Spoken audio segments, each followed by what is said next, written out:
Ano? Ano yan? Kung mayroon kayong year na 1970, Patingin ng pera?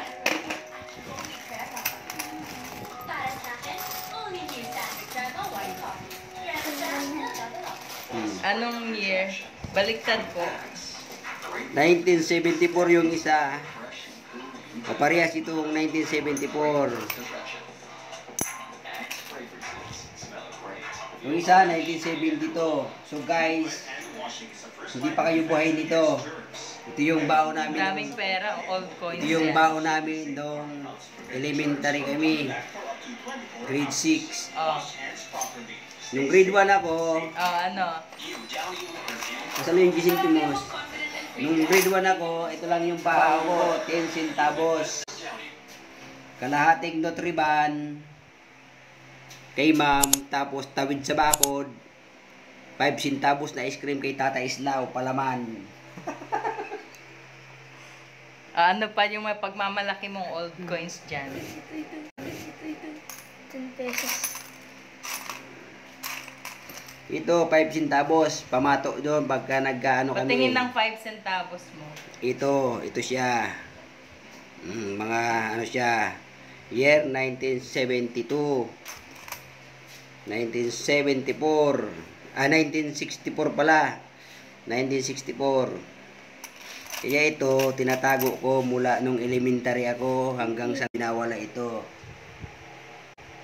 Dahil ito ngayon ang pinapakita ko sa mga anak ko. Ito yung baon namin.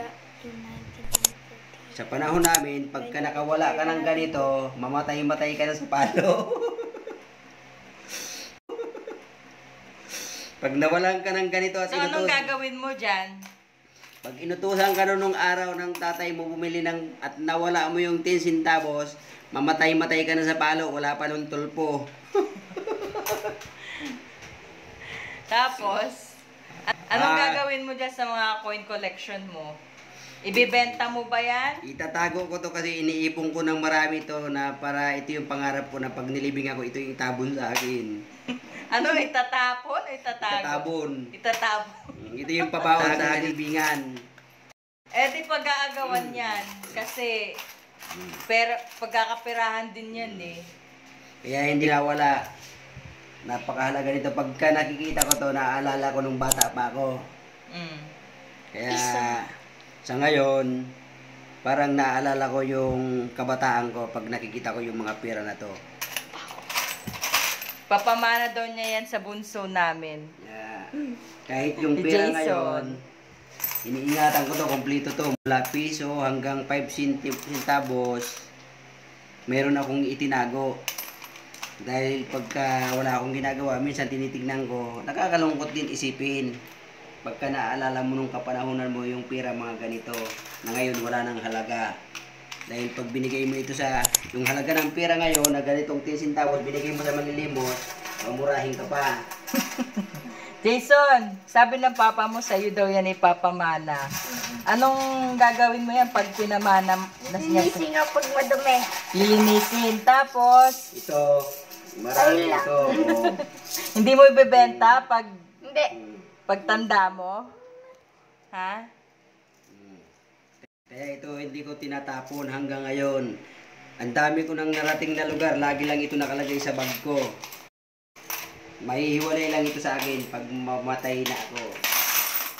Okay. Say goodbye sa mga viewers mo. Goodbye. Hindi ko to iwaw. Hoy! Iniingatan ko to. Pero nung araw, 5 centavos lang na dito na baon, ang hirap pa namin makahawak ng ganito. Kaya tagal kong ingatan ang mga barya ko, ingatan ang makita ko to. Parang naaalala mo yung kapanahonan mo nung maliit ka pa. Halos hindi ka mabigyan ng magulang mo ng ganitong halaga dahil sa napakalaki. Pero ngayon, makita mo ito sa kalsada, hindi na ito pinapansin ng mga bata. Hindi mo na magagalit pa sa'yo. Pero sa panahon ngayon, ang gumagamit lang ng barya, mga milyonaryo. Ang mahirap, pag binigyan mo ng barya, galit pa. Pero ang milyonaryo, sinusukli sa mga mall, mga grocery. Ang mahirap, walang halaga to. Pero sa milyonaryo, mahalaga pa rin yung mga barya. Okay.